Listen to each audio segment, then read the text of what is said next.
Welcome to The Last Talk Show. Tonight, Stevie Salas and Alex Winter from Bill&Teds. All the way from the island of Nantucket, Massachusetts, it's The Last Talk Show. The Last Talk Show.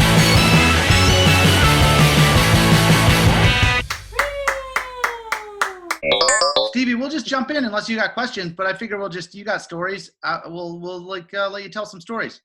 All right. Sure. You got any specifics you might be wondering about Bill and Ted? Because I know it all. First, let me introduce you. This is Stevie Salas. You may or may not know him. An incredibly talented guitar player. He's toured with everyone from Mick Jagger to Rod Stewart and beyond. Am I missing anything? He's a great dad, great guy. Welcome to The Last Talk Show. Great dad, and I'm also an Emmy Award losing producer because Rumble just lost the Emmy last week. So you at least won one. I'm now a first-time loser. Congratulations. I'm a 9-time loser or 10-time loser. Happy to have you join the club. Let's talk about Bill and Ted. We'll just jump right in. I asked you about this a little bit. I saw your credit on there. Tell me about working on the movie, what your role was, and coming up with the Wild Stallion sound. Let me start from the beginning. In 1987, right before I kind of made it, I was just kind of on the cusp in Los Angeles. I became a staff producer for a guy called David Kirschenbaum, who produced, many of our favorite Joe Jackson albums and Look Sharp and all those great albums. And one day he came up to me in the studio, and I was this kid, right? I was really young. And I used to work like from 7 at night till 7 in the morning on whatever he gave me to work on. And then he'd come in and work on cool stuff like Marshall Crenshaw and Tracy Chapman. And he says, hey, there's this rock and roll movie that I'm music supervising. And they realize it's done, and there's no rock and roll in the film. And I'm like, what? He goes, yeah, it's about these 2 rock guitar player kids but don't know how to play. And it's kind of a comedy. And he goes, I need you to come in and work on the film with me for a while. And I was like, all right. So I started getting the thing. And what happened was the film was directed by a guy called Stephen Herrick, who's now super famous, right? He did Mr. Holland's Opus and Rockstar and Three Musketeers, and he's done a ton of stuff. But at that particular time, he'd only done one movie, which was like a sort of knockoff of the Goonies or something like that. I don't know what it was. It was like something like that. You would know it probably. And he started coming to my house in a Toyota Celica that he had just bought for his wife because he'd got a $30,000 advance. I always remember this detail. It's like, he just got a $30,000 advance to do Bill and Ted. I mean, times have changed, right? And he bought a Toyota Celica for his wife. And he used to come over to the house I was living on a futon on the floor. And he would bring over video cassettes of the movie for me to watch and say, I really want and I'd grab an acoustic guitar and I would just do some music, So I ended up having to replace almost all the music, and all the rock guitar you hear in the film, I added. So sometimes he had music that didn't have any guitar. I wanted you to here, but I couldn't afford them. So we got this Robbie Robb song, In Time. Can you put the Edge style guitar on top? So I go in the scene with the Cone of Silence, or whatever it was with Martha and Clarence Clemens and Fee Waybill, and so I did stuff like that for the whole movie. And then it came to the Wild Stallions. Now the whole idea was Alex and Keanu, who I didn't know. I don't think anybody knew who they were then. And nobody knew who I was either, so it didn't matter. They didn't know how to play. They were like 2 kids. You've seen the movie. They dreamed that they wanted to be rock stars, but they never bothered to learn how to actually play. That was the gag, right?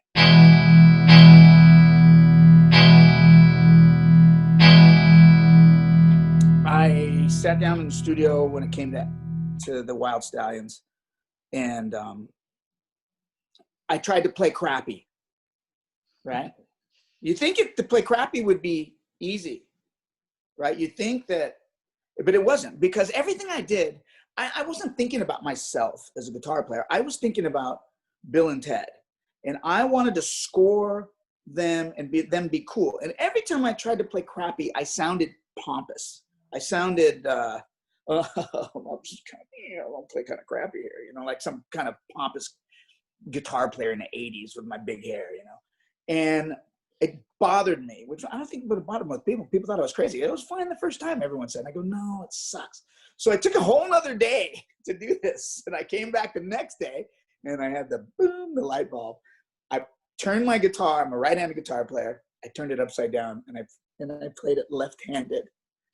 And I used 2 different guitars so they'd have 2 different sounds. I really spent time when I should have done it in like 30 seconds, right? And I played the guitar upside down, and I kind of knew how to voice some chords and things, and it just sounded like I sucked. And it really, to me, sounded amazing. It sounded real, and I felt like I just created the sound of the Wild Stallions, and this is real. And it was funny to me. I don't think anybody else could tell the difference, but to me it was hilarious, and I loved it. And that's my favorite part of the movie still. There's an art to good sucking as opposed to just sucking. That's finely curated sucking. Everybody else thought I was crazy, but to this day I stand by it. Tell me about the solo, because that felt like such a moment where, how do you save a movie with a solo, basically, is I guess the question. All right, the ending solo you're talking about, right? Yeah. Okay, here's some food for thought for all you Bill and Ted fanatics. That wasn't in the movie. It wasn't in the script. It wasn't supposed to be in the movie. The movie was done. And months later, I got a call. I'm trying to remember if it's months before. The film got dropped. It wasn't never going to come out. And then it got rebought and repicked up. I think that happened after we reshot the ending. But I was in the studio, and David Kirschenbaum, my boss, came in. The great David Kirschenbaum said, the end of the film's not they showed it to some people. What do they call that? Screening. It wasn't test screenings. Yeah. It wasn't testing well. And they want to reshoot the ending. Are you free Thursday night or whatever? And I go, sure. And I drove to this house in the Palisades, and it was just like a regular old house.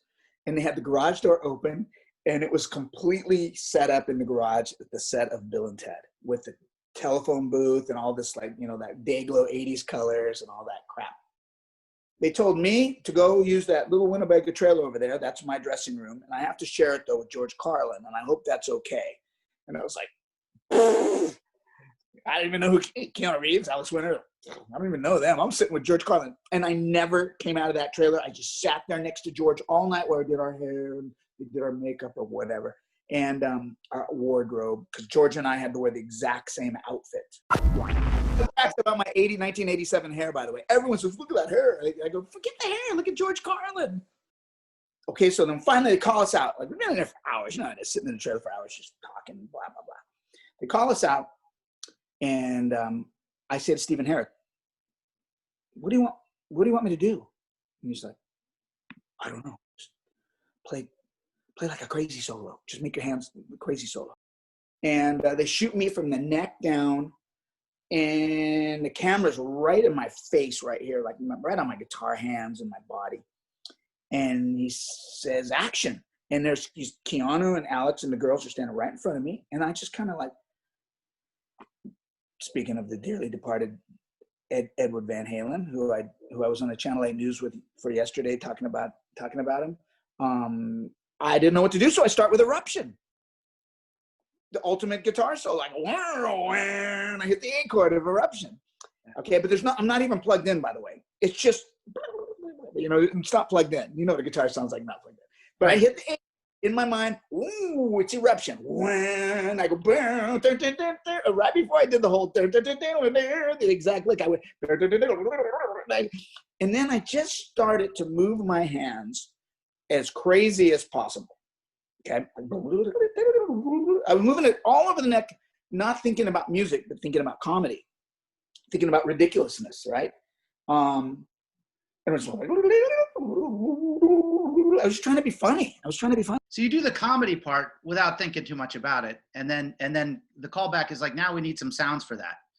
Okay. So you think I'm anal about trying to be shitty, trying to do a great job of being crappy, doing my Wild Stallions. Imagine how anal I am about this. So I'm sitting there and I'm literally going, it just makes no musical sense whatsoever. You're trying to match your crazy comedy fingers. I literally followed my hands while I was watching myself play. Not thinking about technique, not thinking about genius composition, nothing. I just follow my hands, and the whole thing doesn't make any sense to me. And I think it's ridiculous, and I kind of think it sucks. Matter of fact, I'm embarrassed. I think it's going to be horrible. I hate the movie now. I never want to see it. I think it's corny, and I hate myself. And I go up on Rod Stewart to jump on his airplane, and I go play stadiums, and I'm happy again. So, that was that. When did you realize, oh my God, this is actually a hit and I'm in it? My hands are acting in a movie. I didn't go to a premiere. I didn't go see it. I didn't want to see it. Finally, I come home to LA. It's around Christmas time of 1989, I think it was. And I went to see it. It was a kind of a big deal. And I was uncomfortable the whole time. You ever watch your own shows and I get hot and I'm like, oh, I'm uncomfortable. And I'm not enjoying it at all. And as a matter of fact, I'm hating the movie. And I'm thinking it's corny. I'm not laughing. I think this is going to be the biggest bomb in the world. I was then with my then girlfriend, Tanya Twist, who was an editor at Vogue magazine. I was embarrassed because she's so cool. Went to Sarah Lawrence. She's a genius. And I feel like I'm a schmuck. I'm just an idiot. What did I do this? This thing's a bomb. And it goes on to make like $1 billion. So I am an idiot. I have no idea. You seen the new movie? No. I didn't see the second one either. So will you see it? I don't think so. I mean, if it comes on, I didn't like the first one. Why do I watch the second one? I'm just kidding. I mean, the first one, I'm one of those guys that I hate I can't put on old records I did. I hate it. And it'll be like, maybe I'll listen in 20 years and I'm like, what's wrong with me? This is amazing. Yeah. So I don't know. I don't know if I'm going to see it. So we've been doing this series is brought to you by Musack.org. One segment we do on this is tips for kids. Come on, guys, help the kids out. Just go to Musack.org. You got any tips for young guitarists? Yeah, practice, play. When I was young, I played 3 hours a day in my room. I was obsessed. And it's super hard. And do it because you love it, not because you want to be famous. Because if you do it because you love it, maybe you'll get lucky and make some money. But if you don't, you'll still love it and it'll be great. But if you're doing it just to be famous or just to have a career, I wouldn't advise it. I wouldn't advise it, especially now. But if you just love it and you do it, do it. Parents call me all the time because I do these things where I go work with these kids and I'll bring all these rock stars to these kids camps in Canada. And the parents will say, tell me right now if you think he's got what it takes. Or should I tell him to quit now and get prepared for college? And I go, he's in 4th grade. Right. He's in 5th grade. What are you talking about? Let him have some fun. But I tell them all, let a kid, if you want to try to make it, give yourself a limitation. Say, okay, I'm going to do this and I'm going to try to be my band and I'm going to try to get a recording contract until I'm 24, let's just say. And then if it doesn't happen, I'm going to consider going back to college because then you get your whole life to get an education and work. When I was young, I was going to join the Coast Guard. And that was my goal. I was going to be in the Coast Guard. I love the ocean. I grew up on the beach in San Diego. I love the ocean, surfing and boating and fishing. But it just kept going and it kept going. And then I remember right before Bill and Ted, Rod Stewart, Was Not Was, all that stuff happened, I was kind of a starving musician in LA. And my dad called me and he said, son, he goes, man, I want to talk to you about, he kept cutting himself off. I'm not saying that this isn't going to happen for you. I just want to believe me, I believe in you, son. I know this is going to be great. But just in case this doesn't work out, do you have a backup plan? So, I had a backup plan. Where can people watch Rumble? And the second part of that question is, what do we need to know about Native America from your perspective right now? Rumble, first of all, you can watch it for free on Amazon Prime. My take on Native America is there's a bit of a flux going on. I am not an expert on it because my parents escaped, they left through their grandparents, the reservation system altogether, being from New Mexico. And I was brought up on the beach surfing. They migrated to California and I was born there. My father was in the Marine Corps. So I grew up on the beach surfing and skateboarding and knowing who I was as a human being, but not dealing with so much of the things that are a bummer that a lot of people have to deal with in Indian country. So I'm no expert on it, but what I think is that I try, and with Rumble, I find that a lot of people don't realize that they're capable of doing anything. And they think because their parents were beaten down and their grandparents were beaten down. You know, people were always taught, just keep your head down. Let's just get through this without any problems. We don't want any trouble, you know? And now young Native people people of color in general are walking with their chest up and their head up and they're saying, no, I will not stick my head in the sand anymore. And I find it to be fascinating, but I want to make sure that it's not constantly based around hatred, but based around your own confidence. I'm a little bit concerned with reverse racism. People that aren't of color are not our energy. I'm sorry, not our enemy. Some aren't, but that the color has nothing to do with it. It's who they are as a person. And everybody that isn't the same color as you isn't a bad person. There are bad people everywhere, and there's good people everywhere. Well, we're talking about Musack.org and some of the music charities we did. It started here on Nantucket, but we have programs on the Navajo Res and at Pine Ridge and up in Alaska and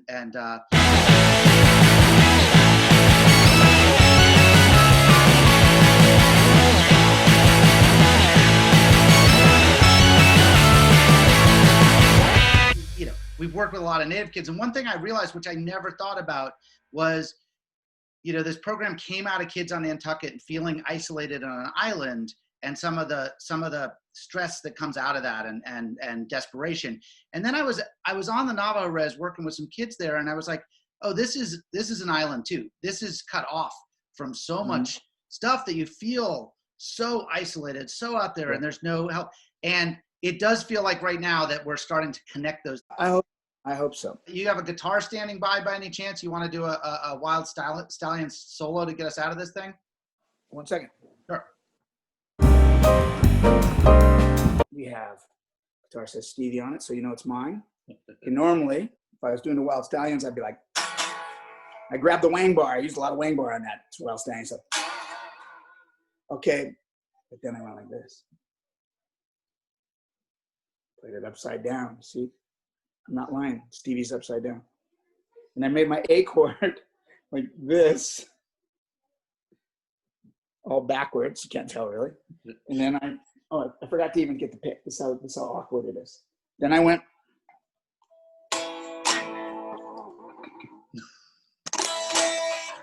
That's what I did. That's how I did it. I just played it upside down until it sounded kind of really, really good. That's a great tip. When in doubt, flip it upside down.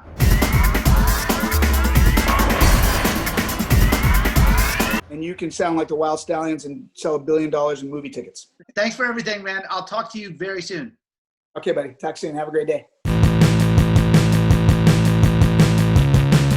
I'm excited to welcome writer, director, actor, and Bill, Alex Winter. Alex, thanks for joining us on the last talk show. Thanks for having me.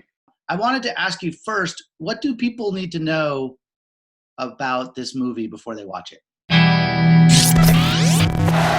I don't think you need to know anything. I mean, first of all, we give people kind of a quick recap at the front, but the movie really is about a family that is faced with a crisis, and there's kind of a domestic crisis going on, and then the Bill and Ted characters were supposed to have written a song to save the world, and they didn't, and they're told early on that if they don't, all of space-time is going to end. So it's really, at the end of the day, about a garage band that should have broken up 20 years before, just never got around to doing it. And you can go in cold.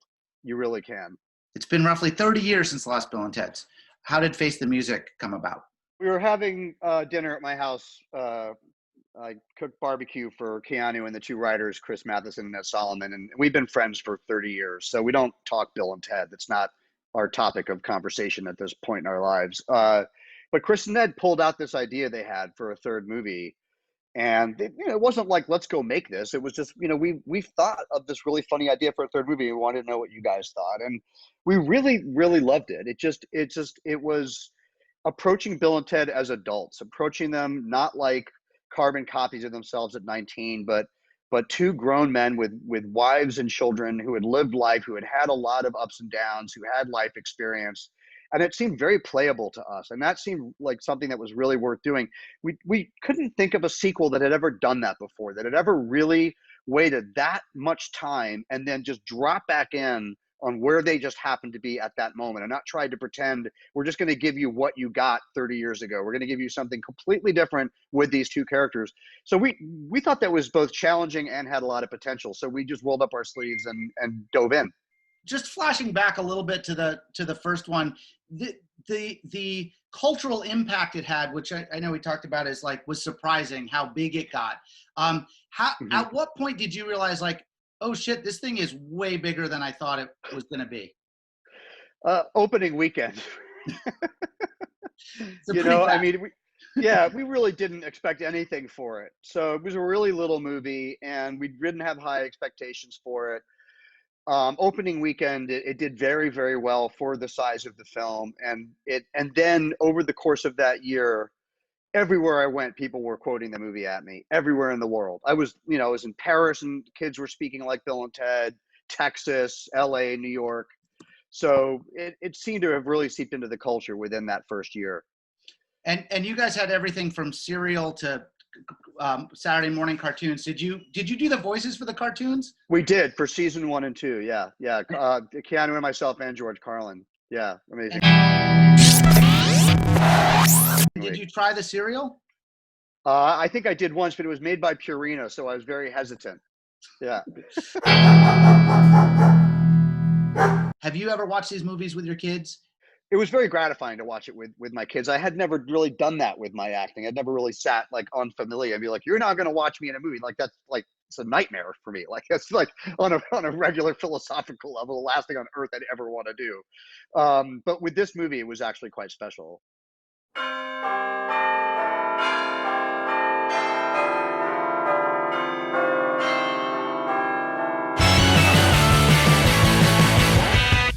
Come on, guys, help the kids out. Go to Musack.org. No, that's the way you spell it. We just asked one thing, brought to you by Musack, is any tips for kids? Just life lesson stuff? Yeah, big life lessons. Okay. All right. Well, I mean, I have 3 boys, so I'm constantly doing this. But, I think that and especially if you're dealing with kids who are in the arts, I have a musician. My middle kid is a jazz trumpet player who's very, very, very serious about the trumpet. And I think that, and my eldest is in art school. So, the advice I tend to give, and I give this when I'm working with young actors, I direct a lot of young actors, is just, have life experience, really go out and live life, have passion for what you care about, but be open to experiencing life. Don't get tunnel vision. Don't get only dedicated to one thing. Experience a lot of different things. And also, don't give up. I know it sounds like the most needlepoint cliche, but it really, honestly, people always ask me, especially young people, like, what's the difference between people who make it in the arts, not just in show business, but the arts, and I think this is the same for many disciplines. Perseverance, having passion, and being willing to work hard, very, very, very important. But perseverance is so much of it. So many people who don't make it simply because they give up. And so just having the tenacity to keep moving through challenges, I think, is really helpful advice for young people. And it was something that I took on board when I was quite young. I'll move to our lightning round. Last questions here.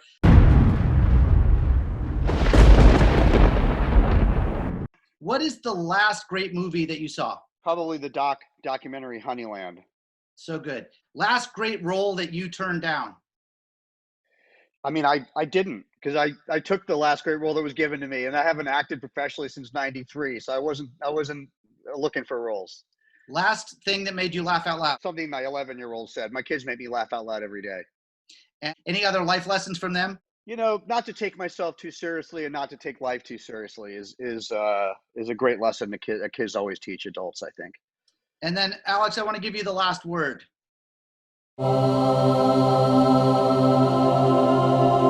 It's 2 words. Is that okay? That's great. Be excellent. Be excellent. Thank you so much. Everybody enjoy the movie. Alex, thanks. We'll see you soon. Thank you so much. Thanks for having me.